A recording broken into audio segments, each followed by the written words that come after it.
رسول الكريم أما بعد أعوذ بالله من الشيطان الرجيم بسم الله الرحمن الرحيم يا أيها الذين آمنوا إذا نودي للصلاة من يوم الجمعة فاسعوا إلى ذكر الله وذروا البيع ذلكم خير لكم إن كنتم تعلمون.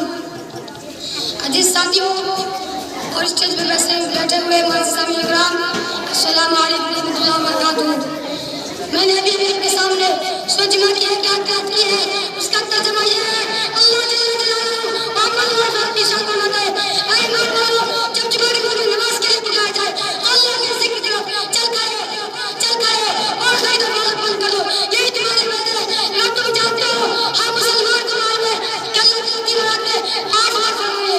ہر وہ شخص جو اپنے آپ کو مسلمان کہتا ہو اس کے لیے ضروری ہے وہ 5 وقت بارگاہ الہی میں سجدہ ریز ہو جائے اور خالق کائنات کی ہر لمحے شکریہ ادا کرے.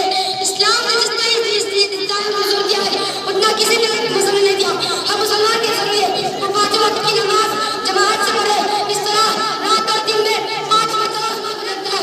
صحابہ کے دور میں اگر کوئی مسلمان مسجد میں نہیں آتا تھا تو لوگ سمجھتے تھے وہ بیمار پڑ گیا یا کہیں گیا ہو.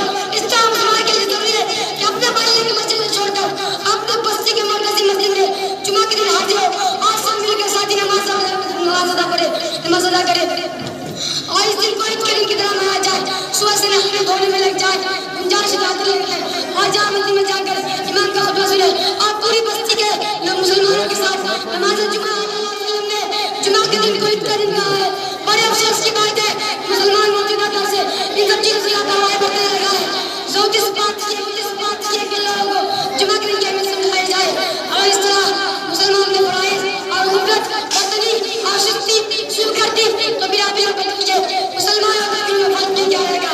اللہ تعالیٰ ہمیں آپ کو اپنے بتائے ہوئے اچھی طرح سے چلنے کی ذکر عطا فرمائے.